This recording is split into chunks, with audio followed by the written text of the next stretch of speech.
Whoa! Oh, wow. I don't have such control of my mic as some of our friends. So, I'm in the business of convincing people of the value of live performance. I think I've had my case fairly well made just for me just now, actually. I want to talk to you this evening about why I'm so passionate about what it is that I do for a job, about how we're in the midst of a brilliant culture change in arts organisations, and how I think there is a vibrant future for live performance. One of my former colleagues has the following words pinned up by his desk to serve as inspiration, and it says, "If it's not live, you can't live it." And I really do believe that live arts performance is one of the best, most powerful experiences that there is in the world. I enjoy all kinds of arts, different kinds of music, drama, dance, ballet, and my personal favourite, which for me is opera. And lucky for me, we've got a world-class opera company based right here at Wales Millennium Centre, Welsh National Opera, for whom I also worked for nearly 5 years. I find that opera has the ability to transform me, and it can completely transport me to another place, and I can be lost, completely lost to the moment. And I've actually quite often been moved physically to tears inside the theatre by opera, and for me that counts as a result. There are all kinds of arts performances, from folk art and amateur art, which is a live and healthy culture in Wales, through to commercially successful musicals, and most of us come into contact with some kind of performing art in some kind of context. But what I particularly want to champion on this occasion is the kind of performing arts that exists largely because of government subsidy, so theatre, drama, ballet, opera, and so on. And most of us don't necessarily engage with those things. I passionately want everyone to have the chance to experience those things because I think everyone has the capacity to love them just as much as I do, to be exhilarated by them and to be touched by them. But there's a number of things that has perhaps conspired to prevent more people from enjoying and accessing these things. But I think we're on the cusp of a golden era, and there's loads of exciting things going on in arts organisations at the moment which are aiming to pull down those barriers and make those things more accessible. When I was preparing to do this talk, I undertook I was going to say some research. It was very unscientific research. It was a survey of my friends and colleagues who regularly go to live theatre performances because I wanted to find out, other than what I thought, just what it is that people think they get out of these things. So there were 4 themes that shone through in their responses. And the first theme that came through was that live arts performance is a communal experience, namely that everyone is going through the same agony and ecstasy together. I've mentioned that I cry at opera. I'm omitting a bit too much here. But actually, I've also more than once been moved to tears by the sheer enthusiasm and warmth of my fellow audience members in their applause. Because the role of the audience isn't entirely passive. We all contribute something, and we all contributed something to the performance just now. You can really get carried along on that positive charge, and I will draw an analogy to going to watch a football or a rugby match, where if you watch a match live in the stadium, living and breathing the same moment as the rest of the supporters and the players, you collectively will the action along, as opposed to how you feel if you watch it on telly. Even if you're in a pub with your mates, you're one step removed. The second theme that came through was the idea that you're witness to something that's totally unique and is of that moment. The fact that no 2 performances are ever the same. And this isn't just the idea of kind of jeopardy, that something might go wrong. This is the fact that there's only one take, and it's the way the performer feels in that instant, that second is what they project, meaning it's organic and it develops live in front of you. The music might have been written hundreds of years ago. I have to say that still counts. It could have been written hundreds of years ago, but it's how it's performed in that instant that develops there and then with the audience. Now, the third theme that came through is the one that gave me loads of food for thought, and this is the idea that we start to develop an empathy with the performers on the stage. You're really close to something that you wish that you could do, and you start to project a part of yourself onto them. Performers, when they do what they do, They really put themselves on the line for you. They take huge risks for you. And we admire people who do this, because it's about having a direct connection with someone who's doing something extraordinary in front of you with their voice, with their body, with their every means of expression. And you can start to even become inspired to think, well, maybe I can do what they're doing, or maybe I could do what they're doing if I had also trained for years, or if I wasn't crippled by inhibition. But you do start to be goaded and think, well, go on, try this at home. I got a huge amount of satisfaction recently from watching dozens of teenage boys here outside Wales Millennium Centre hurling themselves at lampposts and railings, trying to recreate what they'd just seen, having been to a particularly electrifying contemporary circus performance. Dangerous stuff. And the fourth theme that came through was the one that all of my friends and colleagues and myself actually struggled to articulate, so I'll try.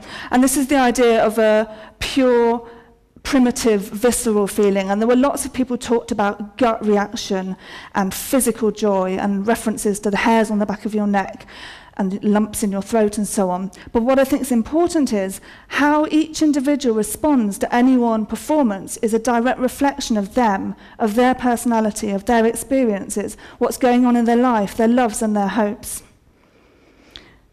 These are all things that you can't Sky Plus. You can't live pause them, you can't time delay them, and you certainly can't access them from the bathroom. You have to be in a place, at a time, with all the other people. And what's going to happen, you can only anticipate. But for me, that's one of the things that makes this so, so special. Because a recording just can't capture the electricity of that moment. So I hope I've started to convince you, and with my colleagues, of the exhilarating experience that can be live theatre performance. But why do I think we're on the cusp of a golden era? Well, lots has been said about this today, actually, already. The fact that people have never before been so creative with their spare time. Online, people go to enormous lengths to create and update their profiles, to blog, to tweet, and to project themselves. They explore, they dig out the new, they experiment. Everybody, has been mentioned before, everyone can now be producer, author, performer, audience, and these are roles that we swap around quite relaxedly and with relative fluidity. Amateur and homemade is good in this world, and everybody is a creator and a critic, and this makes everyone feel comfortable. And there's lots of has been said about how music is so much more accessible. And because there's so much more music available and more tools available, there's no longer just a handful of successful bands. There's dozens and hundreds and thousands, and they're all making livings. And you just have to look at the proliferation of festivals now, the different kinds of festivals and the different kinds of artists and the different kind of festival goers to see how that's had an effect. So, far from the live classical art scene, or whatever you'd like to call it, seeing that as a mountainous challenge and feeling that this is wreaking havoc on what we do, I think now is the time that we harness this creative energy and this open-mindedness, and we now invite people also to try other kinds of arts performances. There's a number of practical things and psychological things which are well documented that might have prevented more people going to theatres and going to these formal environments. I hate the word elitism, so I've said it, and we'll park that and talk about it later. But for the record, also, ticket price, it's been proven from solid, reliable research, ticket price will not be the main reason why someone hasn't tried it before. But there is this mysterious etiquette about going to a theatre or a concert hall. What will I wear? When will I know when to clap? On my ticket, it says dress circle. What does that mean? Where do I go? I'm going to look like a complete idiot. And these are all things that arts organisations have worked really hard to combat in the last 10 years or so, making sure that we communicate and we don't use inside information. We offer signposts. We're not intimidating. We're welcoming. But I'm actually more interested in the more fundamental emotional barriers that surround the actual art itself. There's some really interesting work going on. I want to give you a couple of tiny case studies that get to the heart of this matter. And as John Holden from the think tank Demos says, it's important that I and my colleagues make sure that we're behaving not as protective gatekeepers, but as enthusiastic brokers for the art. Because possibly there's an intellectualization and a snobbish protectiveness which has actually played a role in keeping people out of these experiences. Interestingly, in my informal research, when I asked people what they thought, not one person made a single mention of the idea that they got any intellectual satisfaction about being able to critique or analyse the art or understand what was behind it, despite the fact every single one of those people I asked was perfectly equipped to do so. So I'm going to go back to my football analogy. I love football, but I'm really not that much of an expert. However, I'm welcomed to participate as an audience member, and I sit, I enjoy, I even comment freely without being a connoisseur. My ill-informed enthusiasm doesn't appear to get in the way of anyone else's more expert experience. Do we feel that that's how opera audiences and dance audiences will welcome people? Well, I think, I absolutely know, that non-experts can have a profound and inspired, a heartfelt reaction to artistic experiences. So I see it as my job to make sure those people feel welcome, to make sure they feel comfortable. And one of the ways I do that is by putting out communications which get to the heart of the matter. When I worked at Welsh National Opera, we ran a campaign to get people who'd been to one opera in their life to come back again. These were people who'd been to see Puccini's weepy opera La Bohème as their first ever opera, and it had been emotional. We wanted to mail something that they were going to get the very next day so that it was still fresh in their emotional memories. So we mailed them not a letter about the directorial approach or the various merits technically of the singers. Instead, we mailed them a packet of tissues. That's my address and the stamp. It just came through the letterbox like that. And on the tissues it said, "If WNO made you cry last night." And inside was an advert for the next opera that would make you cry, because that's what we wanted them to remember. We wanted them to recall the emotional punch it had packed, because that is what we're offering to deliver another time if they came back. And I'm very happy to say that lots of them did. I think, this is confessional time, I think perhaps an element of snobbery has been allowed to prevail within arts organisations under the guise of maintaining quality, whereas in fact that's possibly served to preserve exclusivity. Because there's a big difference between defending quality and erecting barriers that are completely impenetrable to others and to outsiders. When something is special, it shouldn't be hidden away and studied and revered. It should be actively spread out and shared around for everyone to enjoy, because special most certainly shouldn't mean exclusive, and creativity must not be for the preserve of the people on the stage. If the arts establishment has previously resisted the democratization of its art, thinking that it's preserving standards, then a lot is being done today to reverse that pattern. Fierce Festival in Birmingham, as an example, actually asked the public to choose what they wanted to see on the last night of the festival. And John McGrath, who works for National Theatre Wales, previously worked at Contact Theatre in Manchester, where they used the foyer spaces to let artists and audiences make work together. And he spoke at a conference recently where he said it's important that there aren't special places where the art is made and other places where the audience is allowed to go. Because we need to let people in. We've got to find a way of relaxing the rules, letting people respond to the work on their own terms. And lots of arts organisations do now invite people to write their own reviews, to post their comments, record their actions, and share their opinions with others. Because I do get so frustrated by the official critics who have been known to give a performance a pounding, regardless of the fact, and that with no mention of, the rest of the audience was raised to their feet in applause. Because it shouldn't be about exclusivity, and it certainly shouldn't be about superior knowledge. It's about engagement, it's about depth. And in fact, we shouldn't assume that everyone wants easy work. I must say that now. Not everyone wants intellectually accessible work, because some artistic experiences require effort. There are provocative experiences. The more you put in, the more you get out. Here at the centre, we offer free insight events for people who want to learn more about dance.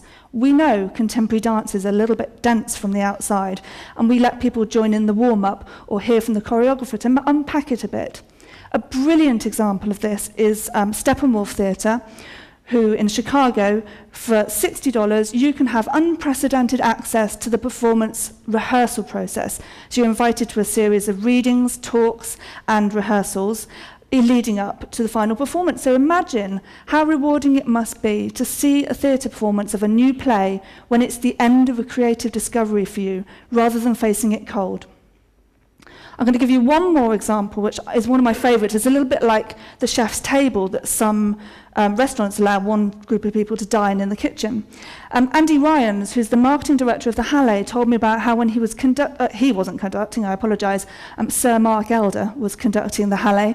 They performed a very challenging but short piece by Webern in between a very nice, attractive, appealing programme. And Sir Mark Elder said there's a surprise at the end of the concert, and the surprise was you can come back and listen to this same piece again afterwards, but this time you can sit on the stage among the musicians where you can see the unusual notation that's required. The next week, Andy, the marketing director, received a phone call from a member of the public saying, "When are you next going to programme Webern?" Now, if that's not public engagement, I really don't know what is. But sometimes just immersing yourself in the artistic experience really is more than good enough. I'm pretty lucky. I have the kind of job that does mean I get to see a lot of live performances. But I can't pretend there aren't times when, having been here all day, I don't think that to go into the theatre at 7:30 and stay for another couple of hours feels like the last thing I want when I could go home and have a glass of wine. But without fail, every single time I do, within moments of the performance starting, I can't believe I don't do that every single night of the week. Because the live performance rescues me from the stresses of the rest of the day. It rescues me from real life, or in fact, it is life at its very best. So, if you love live theatre or live performance of any kind at all, please don't forget to go. And next time you do, why don't you take someone with you that's never tried it before? Thank you for listening to me, but before I go, I actually now want just to thank two people.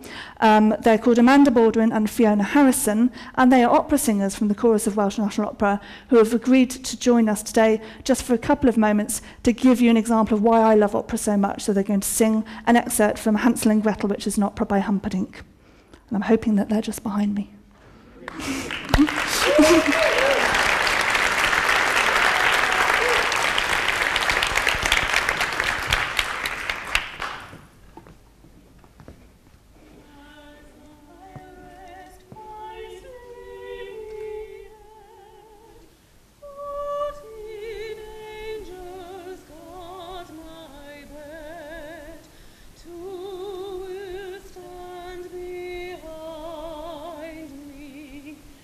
To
go back up?